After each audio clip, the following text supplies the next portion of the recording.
नमस्कार, मी स्वाती सकपाळ. आपण पाहत आहात जनादेश वृत्तवाहिनी. पाहूया आजच्या काही ठळक घडामोडी.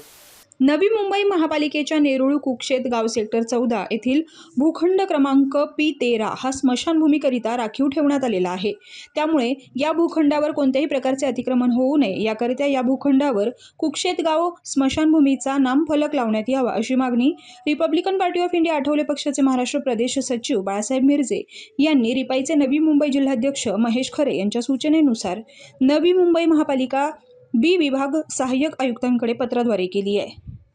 सदर भूखंडासमोर असलेल्या रिजन्सी पाममधील फ्लॅट विकले जावेत याकरिता सदर बिल्डर आपले राजकीय वजन वापरून स्मशानभूमीचा नामफलक लावला जाऊ नये याकरिता प्रयत्नशील असल्याचा आरोप यावेळी बाळासाहेब मिरजे यांनी करतानाच येत्या 10 दिवसात महापालिकेकडून स्मशानभूमीचा नामफलक लावण्यात न आल्यास Republican party of India Athawale पक्षाच्या वतीने इथे स्मशानभूमीचा नामफलक लावण्यात येईल असा इशाराही यावेळी देण्यात आला आहे. हा बाजूला जे मोकळं जागा दिसते आहे, सदर जागा नवी मुंबई महानगरपालिकेच्या वतीने स्मशानभूमीसाठी आरक्षित ठेवलेली आहे.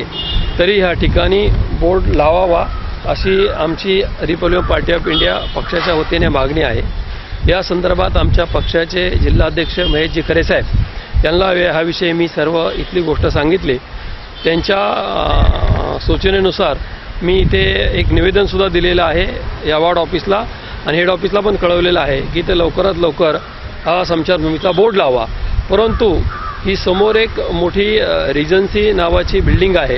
ह्या बिल्डिंगच्या लोकांच्यासाठी इथे तो बोर्ड लावत नाही आणि तो स्मशानभूमी हटवण्याचा घाट इथला कुठल्या तरी सत्ताधाऱ्याचा आहे असं आम्हाला वाटतंय आणि त्याच्या विरोधातच आम्ही इथं पत्रकारांना हे माध्यमांच्या थ्रू हे सांगण्याचा प्रयत्न करत आहे की इथं स्मशानभूमीचा बोर्ड महानगरपालिकेने लावावा. परंतु मला अजून एक माहिती भेटलेली आहे की समोर जो टावर आहे रिजन्सी, त्या रिजन्सीमध्ये 2301 आणि 2302 संदीप गणेश नाईक यांचे 2 फ्लॅट आहेत. हे एकदम कमर्शियल आहे की समोरच्या बिल्डिंगचे फ्लॅट विकले जावेत. त्यासाठी ह्या बिल्डरांनी यांना हाताशी धरून इथला बोर्ड काढून टाकला आणि इथं बोर्ड लावत नाही. तर आमची अशीच एकदम मागणी आहे की लवकरात लवकर नवी मुंबई महानगरपालिकेने जर स्पष्ट लिहिलेलं आहे, DP प्लॅनमध्ये पण आहे आणि त्याच्यानंतर त्यांनी पत्र पण दिलेलं आहे. हे लेटेस्टच पत्र आहे 18/2026चं टाउन प्लॅनचं पत्र लिहिलेलं आहे, स्पष्ट लिहिलेलं आहे हे मैदान आहे स्मशानभूमी या वापरासाठी आरक्षित आहे. मग बिल्डराच्या हितासाठी इथला स्मशानभूमी हटवायची आणि पुन्हा हे मैदान आणि हे जागा ही विकून टाकणार कोणाला तरी किंवा इथं एखादी बिल्डिंग उभी राहू शकते. मग नवी मुंबईच्या हितासाठी जे भूखंड असतात त्या भूखंडाचा असा गैरवापर होत असेल त्याला जबाबदार कोण?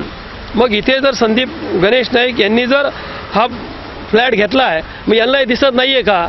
जर येणाऱ्या 10-12 दिवसामध्ये त्यांनी जर इथं बोर्ड लावला नाही तर आम्ही स्वतः पक्षाच्या वतीने इथे हा बोर्ड लावण्यात येईल यासाठी आपल्यासमोर ही गोष्ट सांगत आहे. कॅमेरामन इक्बाल शेखसह पल्लवी केदार, जनादेश वृत्तवाहिनीकरिता.